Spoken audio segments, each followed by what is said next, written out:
Hello friends, नमस्कार and welcome to समाधान। साथियों, उम्मीद है कि आप सब अच्छे होंगे। और 17वीं बीपीएससी का जो पेपर हुआ था, तो इसमें प्रशासन के द्वारा भी फुटेज जारी किया गया है। हालांकि देखिए, ये फुटेज एक तरह से कहा जाए तो एक तरफा है, क्योंकि जहां पे प्लस पॉइंट मिल रहा है आयोग को, उसी फुटेज को जारी किया जा रहा है।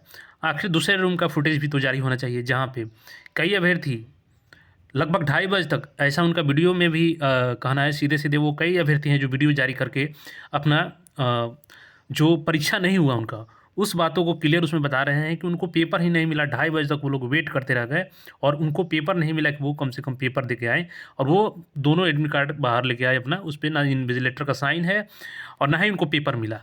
तो आयोग केवल एक फुटेज जारी करके क्या साबित करना चाहती है? दूसरी चीज़ यहाँ पे देखिए, तो हत्या का केस दर्ज। अब कई अभ्यर्थियों पे यहाँ पे हत्या का केस दर्ज किया जा रहा है। और देखिए, यहाँ पे जो बातें आ रही है कि बापू जो परीक्षा परिसर है, उसके सेंटर के अभ्यर्थियों को दोबारा मौका मिल सकता है। पूरी अपडेट क्या है, ऑफिशियल नोटिस, मीटिंग ऑलरेडी यहाँ पे कंटिन्यू है, तो सभी अपडेट को हम लोग यहाँ पे जानेंगे। सबसे पहले इस न्यूज़ को देखिए। बीपीएससी पीटी बापू सेंटर में हुए हंगामे पर केंद्र अधीक्षक व मजिस्ट्रेट ने सौंपी रिपोर्ट। बिहार, दोषियों पर हत्या के केस की सिफारिश, कोचिंग संस्थानों की भूमिका भी संदिग्ध। अब देखिए, यहाँ पे हत्या की आरोप लगाया जा रहा है छात्रों पर। देखिए, उनकी हत्या, देखिए अब हुआ क्या कि हंगामा हुआ तो उनको हार्ट अटैक आया और हार्ट अटैक से उनकी मृत्यु हो गई।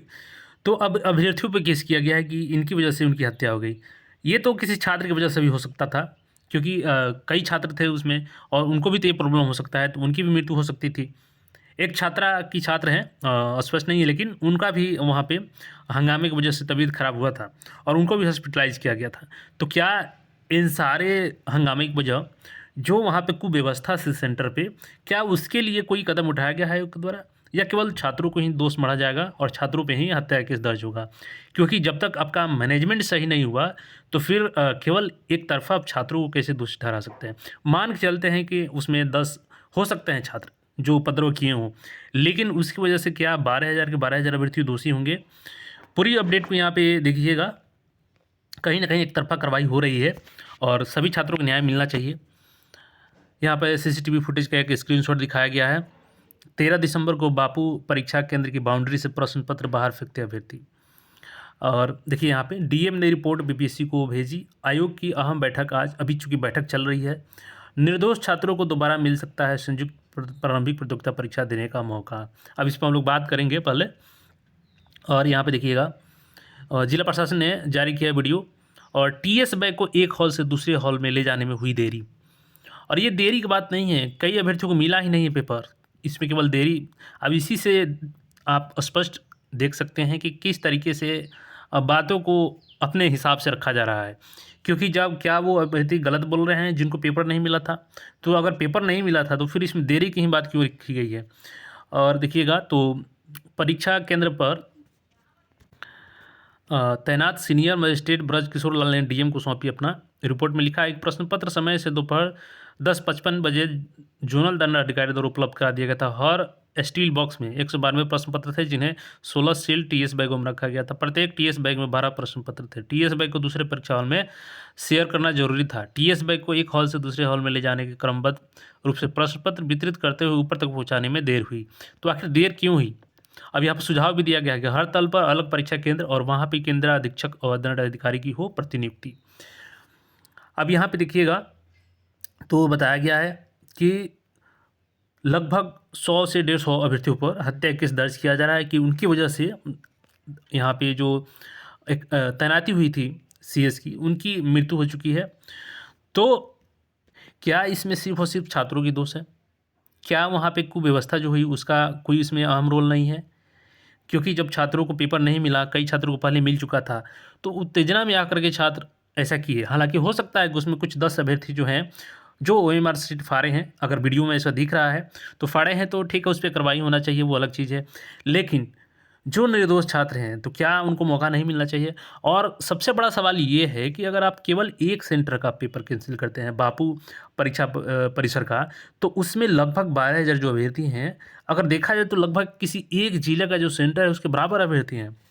और अगर आप एक सेंटर का कैंसिल कर रहे हैं तो वो कितना बड़ा इफेक्ट डालेगा कट ऑफ पे, ये स्पष्ट दिख रहा है, क्योंकि पैटर्न आपने जिस पैटर्न पे पूछा, पहले तो आपने बताया कि हम यूपीएससी तर्ज पे पूछेंगे। हमारा अब तक का सबसे पीसीएस का भास्ट पेपर होगा, और जब पेपर सामने आया तो कहीं से आपका यूपीएससी का लेवल नहीं दिखा। इवन जो 769 का पेपर हुआ, 68 का पेपर हुआ, उसके मेल का भी पेपर आपने सेट नहीं किया, और आप बोलते हैं कि यूपीएससी तर्ज पे पेपर लेंगे। और जब अब पैटर्न पता चल चुका है छात्रों को, तो अगर एक सेंटर का अगर आप एग्ज़ाम कैंसिल करते हैं, तो वो तो पहले से पैटर्न उनको पता है, वो तो उसमें अच्छे खासे स्कोर कर सकते हैं।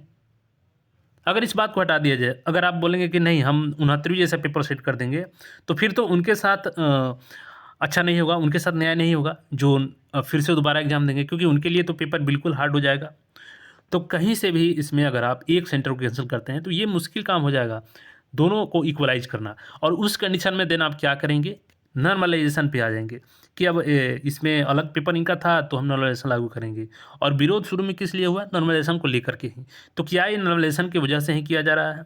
और छात्रों की एक ही मांग है कि आप पूरे एग्ज़ाम को कैंसिल करें, सबको मौका मिलना चाहिए दोबारा।